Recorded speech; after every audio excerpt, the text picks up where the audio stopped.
자, 황장수의 톡톡톡 어게인 변희재 대표 모시고 음주 안에 있었던 여러 정치 현안에 대해서 이야기를 나누겠습니다. 변 대표 잘 계셨습니까? 네, 안녕하십니까. 예. 자, 이정현 대표 일주일 단식하고 지금 어디 계십니까? 병원에 지금 입원한 걸로 알고 있는데, 근데 마지막에 단식 중단할 때 또 이 장문의 글을 또 보내가지고 그렇게 목숨이 위험하던 사람이 어떻게 이렇게 장문의 글을 썼냐. 그런데 들어가신 다음에는 지금 별다른 말도 없는 것 같습니다. 근데 옛날에는 단식을 했다면 YS 26일입니까? 그다음에 23일인가? 23일. DJ 13일. 그다음에 정세균 의장도 한때 한 8일을 했고요. 그다음에 국내에 이 도령령 때문에 이렇게 하신 지율 스님이 거의 한 90일 넘게 한 100일 가까이 했죠. 그리고 이제 그러니까 점점 이제 최근에 단식 기간이 길어지는 게 영양제가 발달되다 보니까 예, 그렇죠. 김영호 그 세월호 예. 그분이 한 45일 정도 했고 문재인 대표가 그때 한 2주 했죠. 2주 했었고 정청래 씨가 또 거의 한 달 가까이 했었죠. 그런데 이 정상적으로 순수하게 물만 먹고 단식을 하면 이 아일랜드 이 IRA 게릴라 중에 이 보비 샌저와 일당 4명이 영국 감옥에서 북아일랜드 독립을 주장하면서 70년대 때 단식을 했습니다. 그거 영화로도 만들어졌어요. 얼마 전에 극장에 상영을 하기도 했는데 정확하게 52일부터 73일 사이에 다 죽었습니다. 단식하다가. 예, 단식하다가요. 그러니까 인간이 견딜 수 있는 이 한계는 순수하게 단식하면 50일이 넘으면 죽는다라는 게 물을 마셔도 그거는 정확하게 입증이 근데 돼요. 50일까지 간다는 얘기네. 네, 순수하게 하면 예전에 그 세월호 단식하는 사람들이 이게 순수한 단식이 아니다. 전부 다 먹는다 그래가지고 예. 그 신동욱 총재가 예. 순수 단식 물과 소금만 가지고 단식한다 그러지 않았습니까? 그때도 한 달 갔어요. 한 달 갔죠. 그러니까 한 달에서 죽지는 않는다. 한 50일 넘으면 목숨이 위험해질 수 있다. 이게 사람이 어딘가에 이 약한 고리가 있어가 그게 문제가 되고 또 단식을 하려면 이 숙변을 싹 빼가지고 몸에 독성이 없는 상태에서 단식을 해야 되는데 그러지 않은 상태에서 단식을 하게 되면 부작용이 시간이 가면 갈수록 조금씩 생길 수 있다. 그런데 이정현 대표는 일주일을 하고 지금 뒤에 뒤처리가 좀 너무 오래 걸리지 않습니까? 단식을 일주일하고 병원 입원 일주일 하시는 거 아니에요? 며칠 더 가면 이제 병원 입원 일주일 더. 근데 보도 보면은 사실은 정치는 당시 우리가 많이 봤잖아요. 근데 난 이렇게 보도에서 막 위독하다, 막 쇼크사 나오거나 이런 걸 처음 봤는데. 혈당이 올라갔니 너무 보도가 단식 다른 방식이었는지 모르겠는데 좀 보도가 굉장히 위험한 수준으로 좀 나왔던 부분이 있고 그리고 너무 빨리 끝냈다 예상보다. 왜냐하면 이제 단식이 점점 장기화되는 게 흐름인데 그래도 최소한 그래도 한 30일 정도는 가지 않을까 했는데 너무 빨리 끝냈다. 그 다음에 말은 또 너무 좀 세게 했다. 정세균 의장이 물러나지 않으면 나는 굶어 죽겠다. 지금까지 단식 투쟁하는 사람 치고요 굶어 죽겠다 얘기하는 사람 내가 들어본 적이 없어요. 그렇죠. 예. 그냥 내 요구를 들어달라 이렇게 얘기하지 이거 안 해주면 난 굶어 죽겠다 얘기한 적은 없는데 한 2, 3일 하다가 그냥 굶어 죽겠다 한 거 치고는 단 한 가지도 관철을 못 시키고 너무 빨리 끝냈다는 거. 근데 새누리당은 대통령 지지율이 2%쯤 올라갔다. 새누리당 지지율이 한 1, 2% 올라갔다. 이래서 이게 보수층을 직결시켰다. 성공적이다. 내지는 또 실제로 단식한 목적은 정세균 의장이 편파적으로 사회에 봤기 때문에 물러가라거나 안 그러면 김재수 농림축산식품부 장관, 농림부 이러면 제가 그것도 잠깐 있었는데 농림부 이랬는데 농림축산식품부 참말로 깁니다. 어쨌든 농림수산식품부 장관을 이렇게 물러가라고 이렇게 법을 통과시킨 부분에 대해서 해임 결의안을 통과시킨 부분에 대해서 항의다 이렇게 해석을 할 수 있는데 새누리당이 일주일 만에 청와대에 김재원 이 정무수석이 금요일 날 가고 일요일 날 가서 결국 단식이 중단되고 복귀했잖아요. 근데 수요일 날은 이정현 대표 스스로가 복귀를 하라. 나는 단식하겠다 했는데 그때는 거부했지 않습니까? 의총에서. 근데 일요일은 똑같은 조건에서 수용을 했거든요. 그러니까 수요일과 일요일 사이에 뭔가 바뀐 조건이 있었던 겁니까? 근데 제가 파악하기로는 이정현 대표하고 청와대가 완전 엇박자 난 것 같습니다. 수요일 날 확실히 엇박자가 났어요. 처음부터 끝까지 다 엇박자가 난 건데 이렇게 하기를 바라지 않았던 거예요. 청와대 입장에서는. 이게 김재수 장관 회의만을 안 받아들인다 아닙니까? 그 정도 선에서 으쌰으쌰 해가지고 그냥 가면 되는데 이걸 너무 오바를 해 들어가면서 국감까지 파행을 시키니까 이제 보도가 그런 식으로 나가기 시작했잖아요. 국감의 미르 K 재단을 은폐와 덮기 위해서 일부러 국감을 파행시킨다 이런 보도가 나가니까 오히려 더 청와대가 부담을 갖는단 말이죠. 그리고 제가 여기서 여러 번 얘기했지만은 단식하고 국감 안 들어간다고 그걸 뭐 막을 수가 있냐 결국에는. 결국 지금 다 저격수를 다 배치되고 있지 않습니까? 그쪽 상임위에다가. 네. 지금 6개 상임위원회에서 양 재단 문제를 다루고 있대요. 그리고 그건 여당이 안 들어가도 다루게 돼 있는 건 기본적으로 다루게 돼 있는 거기 때문에 정말 아무 쓸데없는 단식과 국감 파행을 했고 원래는 국감에 사실 들어갔어야 되는데 이정현 대표가 일방적으로 국감 들어가지 말자 그러고 단식을 들어놓으니까 일단 안 들어가지 않았습니까? 대표 존중하는 차원에서. 근데 또 갑자기 또 일방적으로 다 들어가라 그러니까 이것도 웃기잖아요. 들어가기가. 안 들어갔다가 계속 안 들어가는 명분과 실리가 하나도 없는 거예요. 여당 입장에서. 안 들어가는 이유가 없는 거예요. 이거를. 그러니까 이제 보면 금요일날 중요한 결정이 있었죠. 정경련에서 미르와 K스포츠 재단을 통합을 해서 하나의 재단으로 새로 만들기로 했다라고 발표가 금요일날 나왔거든요. 근데 공교롭게도 김재원 수석이 금요일날 이제 이정현 대표한테 이제 단식 그만하라 이래 처음 갔거든요. 그러면 일주일 동안 야당 하는 거 뭐 폭로 터지나 좀 보고 그 다음에 정경련이 앞장을 서서 이제 두 재단을 갖다가 이렇게 통합을 시켜버리고 없애는 쪽으로 가다 보니까 이 일과 관련되는 부분에서 폭탄적인 요소는 없다. 특별감찰관심도 다 사표받았고 그러니까 금요일쯤에 이제 상황이 대충 이렇게 수습 가능한 단계에 왔다라고 보고 해결을 하지 않았냐. 저는 또 그렇게도 생각을 저는 그냥 애초에 그 방법으로 해결이 안 돼. 그러니까 전경련이 지금 그러니까 또 증거인멸하지 말라 그러고 있고 그럼 뭐 어차피 여기 다 없어집니까? 통합한다고 해가지고 이런 걸로 해결이 안 되는 거고 저는 청와대도 처음부터 그걸로 해결할 생각은 없었다고 봐요. 어차피 그걸로 해결이 안 되는 부분인데 이정현 대표가 저는 개인적으로 한번 정치적 야욕을 갖고 무리하게 오바를 했고 오히려 청와대가 굉장히 그걸 불편해했고 이거 괜히 청와대하고 짜고 국감을 파행시켜가지고 은폐시키려고 그러지 않냐. 그리고 그렇게 해서 은폐를 시킬 수 있으면 모르겠지만 그게 안 된단 말이죠. 문제는 그게 안 될 게 뻔한데 이거 뭐하러 그런 일을 하겠습니까? 이번에 이제 두 가지 말이 나왔습니다. 당무수석이라는 게 생겼다. 이정현 대표가 정무수석이 아니라 새누리당의 대표가 아니라 당무수석이다. 이런 말이 나왔고 다른 하나는 뭔가 하면 서번트 리더십. 뭐 서번트가 좋게 말하면 영어로는 그래서 하지만 한국말로 하면 하인 리더십, 머슴 리더십 내지는 시다바리 리더십 이렇게 해석이 될 수 있는 거 아니겠습니까? 집권 여당의 대표가 서번트 리더십이라는 말을 듣는 데 대해서는 어떻게 보십니까? 그건 뭐 원래 제가 당선될 때부터 그렇게 했는데 하여튼 저는 이번 사건에서 두 명의 대권 주자가 나왔다고 보는 겁니다. 이건 처음부터 그렇게 본 건데 정세균 의장하고 이정현이라는 두 명의 대권 주자가 양쪽에 튀어나왔고 나름대로 둘 다 만족을 하고 있는 것 같아요. 그런 것 같죠. 이상하게 이렇게 센 싸움을 했으면 하나는 죽어야 되는데 둘 다 정세균이 옷을 안 벗어도 이정현도 만족한 것 같고 또 정세균도 선방을 했고 사과라는 말을 자기 입으로는 안 했다. 국회 의정 활동이 이렇게 국민들한테 걱정을 끼쳐서 유감이다라고 이야기했지. 내가 이 편파적으로 야당의 입장에 유리하게 통과시킨 부분에 대해서 사과한다 말은 절대 안 했어요. 전혀 안 했어요. 그리고 저희가 받아준 것도 없지 않습니까? 네. 그래서 이른바 포털 사이트의 강경 친노 네티즌들이 정세균 만세를 부르는데 자 저런 것들은 굶겨 죽여야 된다. 단 하나도 들어주면 안 된다. 실제로 정세균 의장이 하나도 안 들어주지 않았습니까? 그래서 지금 정세균 의장이 부쩍 뜨고 있어요. 분명히. 그리고 이번에 가라앉은 사람이 엉뚱한 데 하나 있어요. 정경련은 왜 갑자기 나와서 자기들이 주도해가지고 저 재단을 통합하는가? 자, 정경련은 돈을 낸 주체에 불과합니다.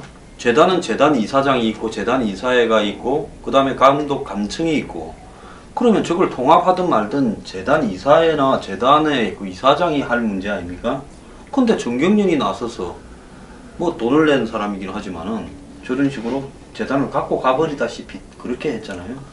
그러면 정경련이 자기들이 이제 알아서 했다. 이제 그거를 뭐 입증하려고 그러나 본데. 근데 어쨌든 지금 그 두 재단 만든 그 기록들 다 있잖아요, 거기에. 그걸 뭐 합친다 해가지고 다 없어집니까? 국감에서 그대로 나오는 거고. 뭐 그거 가지고 지금에서 덮을 수 있겠어요? 분명히? 저는 터지지. 이런 이야기만 하고 싶어요. 자유시장 경제 이야기하는 분들이 아니 자유시장 경제에 특정한 날 정해서 돈을 갖다가 또 비슷한 기업끼리 액수를 조정해서 똑같이 내는 이것이 자유시장 경제인지 또 저게 세금 대신에 내는 준조세인지 창조 경제인지 정경민이나 자유기업은 이렇게 하는 부분이 정말로 자유시장 경제와 부합되는지에 대해서 또 재단을 만들었다가 합쳤다가 하는 부분을 이 정치적인 어떤 논쟁에 끼어드는 주체로서 저러는 것이 옳은 것인가에 대해서 정경련은 앞뒤가 좀 맞게 처신을 할 필요가 있다는 지적은 해주고 싶습니다. 자, 그런데 벤 대표 말입니다. 그러면 이정현 대표는 언제쯤 복귀할까요?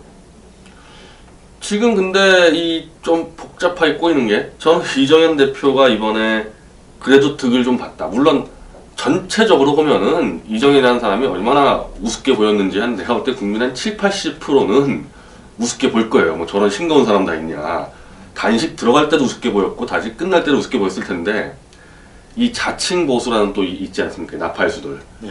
와 같이 공조 단식을 아니 공조 단식 하려고 다 짐 싸서 들어온 사람들 들어가자마자 다시 다 나와버렸는데 너무 일찍 끝나가지고 아주 꽤 많은 사람들이 보수라는 사람도 같이 단식하려고 그랬어요. 그랬어요? 네, 다 준비하고 있었는데 그렇게 굶고 싶어서 안달하는 너무 사람이 빨리 있습니까? 끝나가지고 그 기회를 놓쳤죠. 그리고 이정현 찬양하는 영상이 올라가고 정말 추태들인데 어쨌든 이정현 대표는 그런 그 나팔수들 부대를 좀 움직였다. 그리고 현재 새누리당의 대권 주자치고는 그 정도 나팔수들을 부릴 사람도 없지 않습니까? 그래서 그걸로 이득을 봤는데 전체 국민들이 볼 때는 정말 이 손가락질을 받을 만한 일들이죠, 저게. 그런 일들이 있군요. 저는 요즘 뭐 자칭 보수라고 하는 사람들의 행동에 관심이 전혀 없어가지고 그런 분들 훌륭한 분들이 계셨는지는 꿈에도 정말 제가 이게 하고 싶은 얘기가 아니 우리가 야당이 단식할 때 우리가 얼마나 비판했습니까? 어떻게 국회의원이 단식하냐고. 그래서 내가 할 이야기했잖아요. 때마다 우리가 같이 단식하는 거 비판하고 집회도 열고 그랬던 사람들이 같이 공조 단식을 한다. 그래서 제가 참 제가 할 말이 잊어버렸네. 단식을 한 달이나 두 달이나 해도 상관없는데 일당 37만 5천 원씩은 내고 하라고 단식 비용으로 그렇게 말을 했더니만 또 호응을 별로 안 해요. 그래서 그때 다른 것이 보수의 본질인가 저는 아니라고 봅니다. 예전의 보수는 이제는 그런 것 같은데 일관성을 좀 맞춰보려는 노력이라도 했던 것 같은데 이제는 아예 그 노력도 포기한 것 같습니다. 완전히 이제 그냥 철판 깔고 아무 때나 권력에 줄 서겠다. 막 나가는 상황이 막 나가는 상황. 권력이라는 게요. 줄 쓴다고 줄이 서해지는 게 아닙니다. 이 수준이나 요즘 뭡니까 이 클래스라는 거는 좀 쌓이고 쌓여서 자연스러워야 클래스가 되는 거지 어느 날 F급이 A급 되지는 않습니다. 그러니까 단식한다고 F급이 A급 되는 거 아니니까 단식하지 마시고요. 자, 이번에 이 사태에서 또 웃는 사람이 하나 생긴 것 같아요. 박지원 쪽이죠. 비대위원장 말입니다. 오늘 보니까 청와대 또 뭐 하나 터뜨렸대요. 원래는 사실은 이 네. 김재수 장관 해임안이나 정세균 의장 건의 가장 큰 책임이 박지원 비대위원장입니다. 왜냐하면은 원래 문희상을 더민주에서 밀려고 했던 거를 박지원 비대위원장이 중간에 껴서 갈아치워버린 거 아닙니까? 그래서 정세균 의장을 만들었죠.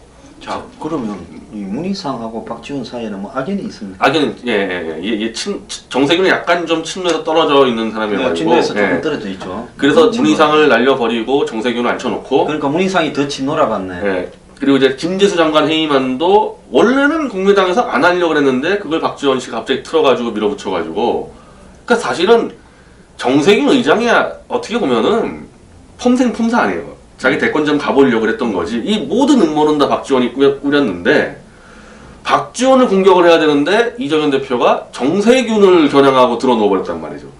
박지원 책임론이 사라졌어요. 이 사태에 대해서. 저는 좀 이정현 대표가 이제 앞으로 이 문제 때문에 제가 나타나기 좀 쉽지 않을 것 같은데 너무 자주 강하게 박지원에 대한 존경심을 공개적으로 표명을 했다.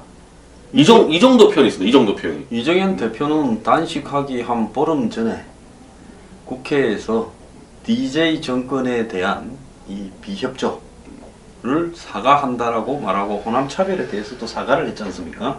그러면 동교동으로 상징되는 호남의 정서에 대해서 이정현 대표가 한마디로 자기가 안고 가겠다. 다 그걸 받고 그 사람들을 갖다가 같이 가겠다라는 이런 부분을 하다가 지금 이 사태가 초래된 부분이 있는 것도 아니에요? 아니 그분이 제가 이번에 조사하면서 그 당대표 취임한 다음에 박지원 위원장을 만나러 가서 기자들 다 있는데 하나부터 10까지를 다 본받고 존경하는 내 정치의 큰 선배다는 표현을 쓰고 멀리서 보면은 소리를 지르면서 달려가서 인사를 하고 싶은 존경하는 사람이다.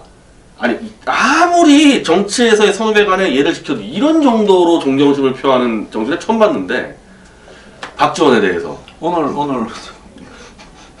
누가 그러대요. 박지원 위원장은 한국 정치에 최적화된 정치인이다. 수학적으로 뭐 옵티만가 그럽니까? 최적화. 그러니까 한국 정치 수준에 박지원이 최고다. 이런 이야기인데 이정현 대표가 그렇게 생각하는 것 같아요? 처음부터 끝까지 다 본받고 싶다. 그러니까 박지원의 권모술수부터 해가지고 박지원의 노예함을 다 본받고 싶다. 지금 거의 그렇지 않겠어요? 아니, 그 박지원한테 본받을 게 뭐 있습니까? 그거밖에 더 있어요? 둘이 합치기로 뭐 합의했나? 아니 저는 그래서 처음부터 뭐 이정현 대표가 이런 호남과의 연대 전보다 박지원과의 연대라고 생각을 하고 이번에는 분명히 박지원한테 칼이 갔어야 되거든요. 이번 사건은. 네. 그거를 정세균한테 돌려놓고 들어놓아버렸다. 저는 이게 좀 음모가 있다고 봅니다. 이정현 대표가 어떤 경우도 박지원 대해서는 조금이라도 비판적인 발언을 못합니다. 그렇게 뼛속까지 존경하는데 어떻게 그러겠어요. 그런데 그 드러누워 있는 이정현에 대해서 박지원이 아니 조롱을 했죠. 이게 지금 왕조 시대냐. 그래가지고 그렇게 충성을 바치는데 조롱을 하는데 아까 황 소장님 말대로 이정현 대표는 동교동을 자기가 다 끌어안고 가겠다는데 아니 생각을 해보세요.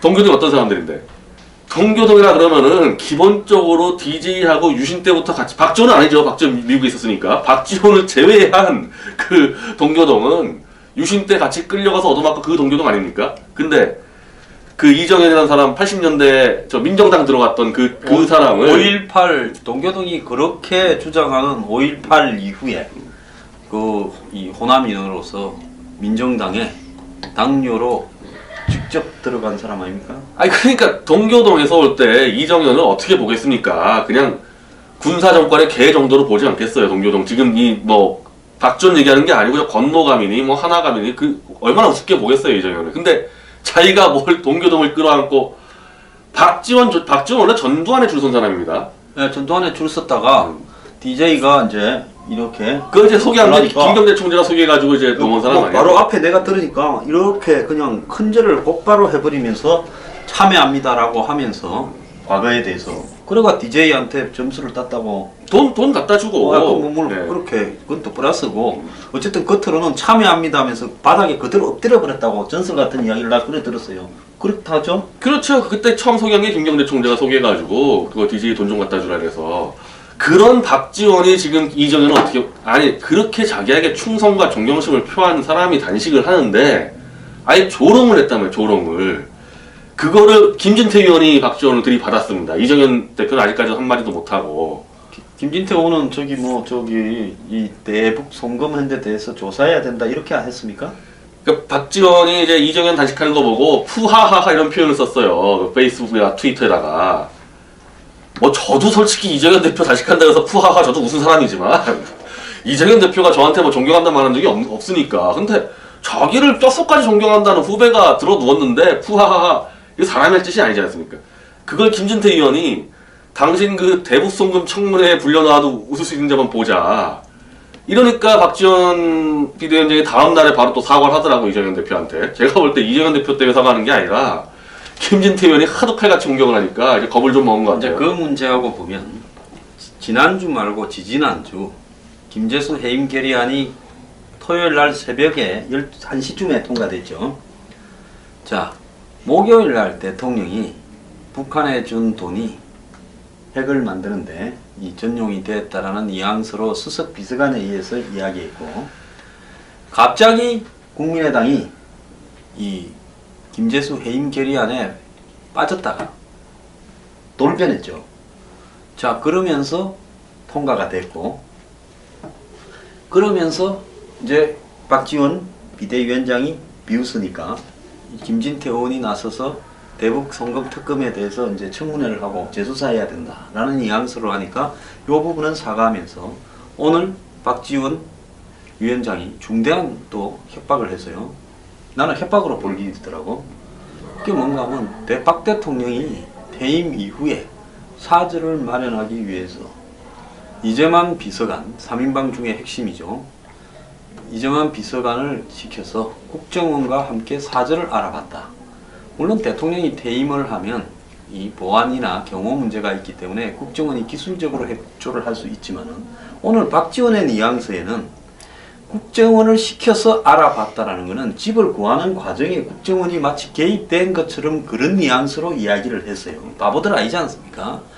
그러니까 청와대나 새누리당에서 굉장히 경직된 반응을 보이다가 경호나 보안 문제에서 당연히 국정원과 협의한 것은 사실이다. 이 정도로 지금 공방전이 일단은 조용해졌는데 저는 이 대북 송금에 대한 여건에서 나오는 기류가 매우 이상해지고 있다라는 부분을 박지원 비대위원장이 눈치를 채고 본인이 자기 나름대로 파악했다라는 이 어떤 정보들을 이렇게 보관하고 있는 게 나는 많다고 봅니다. 저분이 뭐 정보팀을 운영한다라는 과거의 어떤 소문들도 있었어요.